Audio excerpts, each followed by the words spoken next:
আমাদের সাধ্যের সবটুকুনি আমরা ঝাঁপিয়ে পড়েছি। আমরা এই যাবৎকালে এখনো পর্যন্ত অর্থাৎ গত পরশুদিন থেকে কাজ শুরু করেছি। আমরা এখনো পর্যন্ত 700 মেট্রিক টন খাবার আমরা কিনেছি।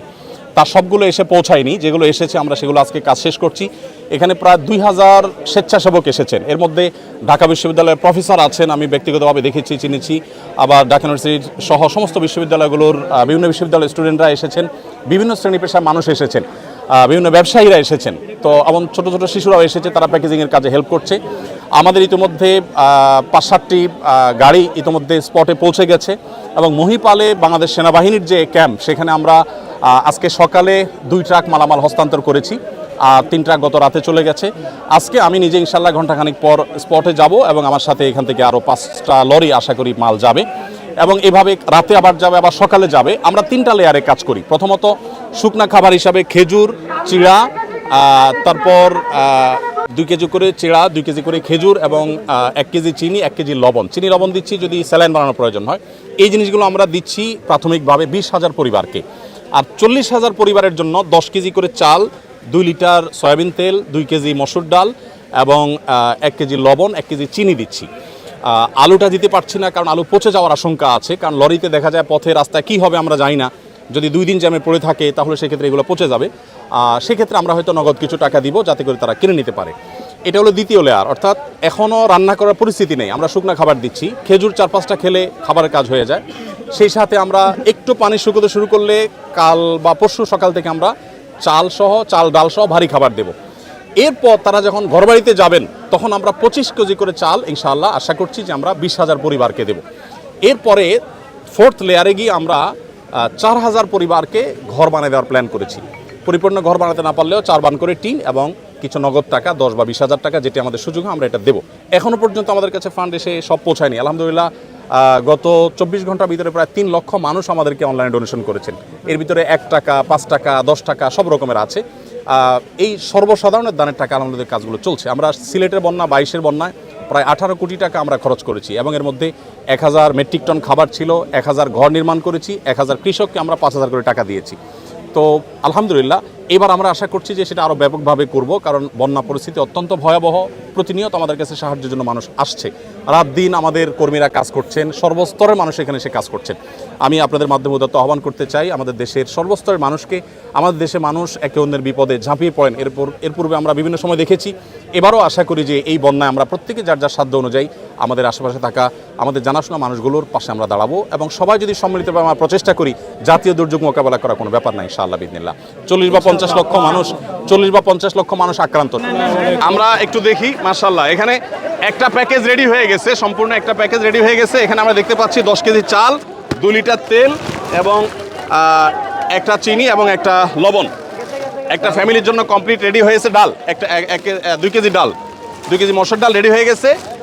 তেলের স্তূপ, এখান থেকে 2 লিটার করে তেল প্রত্যেকটা প্যাকেজে ঢুকে যাচ্ছে ইনশাআল্লাহ। এদিকে তাকবীর দিচ্ছে, আমরা শুনতে পাচ্ছি, আমরা দেখতে পাচ্ছি এখানে শত শত হাজারো মানুষ এসছেন। যে মানুষ আসছেন তার 1/3 হয়তো আছে শেডের ভিতরে এখানে কাজ করছে। এখানে সিরিয়ালে কাজ আছে, আমাদের আরও 2টা শেডে কাজ চলছে। আজকে সকালে ফেনীতে আর্মিদের ক্যাম্পে যে মালগুলো পৌঁছে গেছে, ইতোমধ্যে অনেকটা হয়ে গেছে, অনেকটা আমাদের মাল আনলোড হয়ে গেছে। 2টা লরি মাল গেছে, সেখানে 2250 ml এর পানি, 7200 বোতল আর 50 গ্রামের গুঁড়ো দুধ, 7200 প্যাকেট। এগুলো বাচ্চাদের খাবার হিসাবে আমরা প্রস্তুত করেছি। মুড়ি আমাদের এখানে 500 গ্রামের মুড়ি, 6560 প্যাকেট। এগুলো 2টা লরিতে ফুল হয়ে চলে গেছে ফেনীতে। এবং মহিপালে যে আর্মিদের যে ত্রাণ কার্যক্রম পরিচালনা হচ্ছে বাংলাদেশ সেনাবাহিনীর, সেখানে আমরা এই মালগুলো আনলোড করেছি এবং সেখান থেকে রিমোট এরিয়াতে সেনাবাহিনীর চৌকস সদস্যদের সহযোগিতা সেগুলো আমরা পৌঁছে দিচ্ছি। এর বাইরে গত বুধবার রাতে আমাদের এখান থেকে 10 টন খেজুর, 10 টন চিড়া এবং 5 টন চিনি এবং 5 টন লবণ চলে গেছে। চিনি এবং লবণ দেওয়ার উদ্দেশ্য হলো যারা স্যালাইন বানাতে চান তারা এখান থেকে স্যালাইন বানিয়ে খেতে পারবেন এবং এর বাইরে কেউ চিড়া দিয়ে খেতে পারবেন। আবার সেই সাথে খেজুরটা আপনারা জানেন 5-6টা খেজুর আর 1 গ্লাস পানি খেলে একবেলা খাবারের কাজ হয়ে যায়, সেজন্য খেজুরটাকে আমরা খুব প্রায়োরিটি দিয়ে কাজ করছি। আপনাদেরকে আমরা জানিয়ে রাখতে চাই যে আসুন্না ফাউন্ডেশন আপনারা জানেন প্রত্যেকটা দুর্যোগে আমাদের সর্বশক্তি নিয়ে আপনাদের সার্বিক সহযোগিতায় আমরা ঝাঁপিয়ে পড়ি এবং আমাদের যে কার্যক্রম হয়ে থাকে এই কার্যক্রমগুলোর সামারি আপনাদেরকে আমরা বরাবরের মতো জানিয়ে থাকি, এবারও জানাবো ইনশাআল্লাহ তাআলা।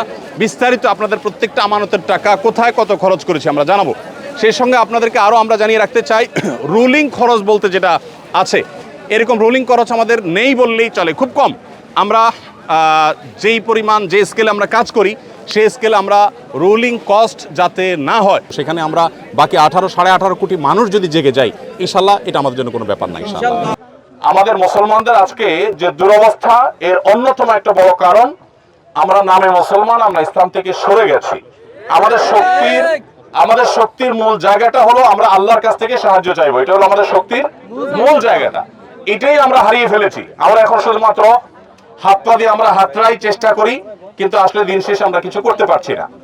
দেখুন, ফেনী, নোয়াখালী, লক্ষ্মীপুর এবং কুমিল্লা, এমনকি আপনার চিটাগাংয়ের ফটিকছড়ি এলাকাতে যে পরিমাণ কষ্টে মানুষ আছে, সারা রাত যে পরিমাণ মানুষের আর্তনাদ এসেছে, আমাদের কাছে যে সমস্ত ইনফরমেশন এসেছে সেগুলো গা শিউরে ওঠার মতো। এক একজন তার বাড়ির ভিটা রেখে একজনকে রাখতে গেছেন, এসে দেখেন ভিটা সহ পানিতে নিয়ে গেছে মানুষজন সহকারে। তো ক্ষয়ক্ষতির পরিমাণ এত ভয়াবহ যে 22-এর বন্যা যতটা ভয়াবহ ছিল, সিলেটের বন্যা এটা তার চাইতে কোনো ক্রমে কম নয়। এই বন্যা শুধু এই ফেনী নোয়াখালী এলাকা নয়, সিলেট এলাকাতে ইতিমধ্যে প্লাবন শুরু হয়ে গেছে এবং অনেক অঞ্চল ইতিমধ্যে প্লাবিত হয়ে গেছে। আমরা এখানে আনন্দ বা ফুর্তি করতে আসিনি, আমাদের বুক ভরা ব্যথা আছে ভাই। আপনারা যারা আসছেন, আপনারা কষ্ট করে এসছেন, নিশ্চয়ই আপনাদের সে ব্যথার জায়গা থেকে আপনারা এসছেন। অতএব আমরা চেষ্টা করব এই জায়গাতে যতক্ষণ থাকি আমরা আল্লাহর কাছে দোয়া করব মনে প্রাণে, আল্লাহ যেন তাদের কষ্ট লাঘব করে দেন। আর আমাদের প্রিয় দেশটাকে আল্লাহ তাআলা এতটা স্বাবলম্বী করে দেন যে কোনো বাঁধের পানি এটা যেন আমাদেরকে আর ডোবাতে না পারে। আমরা যেন বাঁধের পানি এটাকে মোকাবিলা করার জন্য তার চেয়ে বড় বাঁধ দেওয়ার শক্তি সামর্থ্য আল্লাহ যেন আমাদেরকে দান করে। আমাদের দেশের মানুষের প্রতি বছর এই কষ্ট আমাদের আর ভালো লাগে না। আমরা প্রতি বছর ত্রাণের প্যাকেট করতে চাই না, আমরা চাই যে এই পরিস্থিতির অবসান হোক। তো আল্লাহ তাআলার কাছে দোয়াও করতে হবে, আমাদের চেষ্টা অব্যাহত থাকতে হবে। এই জন্য আমি আপনাদেরকে অনুরোধ করতে চাই, আপনারা দরুদ এবং আমলের মাধ্যমে এখানে আপনাদের অবস্থানটা আপনারা কন্টিনিউ করতে থাকেন। ইনশাআল্লাহ ওখানে যখন কাজের সুযোগ পাবেন তখন কাজ করবেন। অতএব আমি এখন, যেহেতু আমাদের যারা ডোনেশন দিয়েছেন, ডোনাররা আছেন, তাদের উদ্দেশ্যে আমরা কিছু কথা বলবো।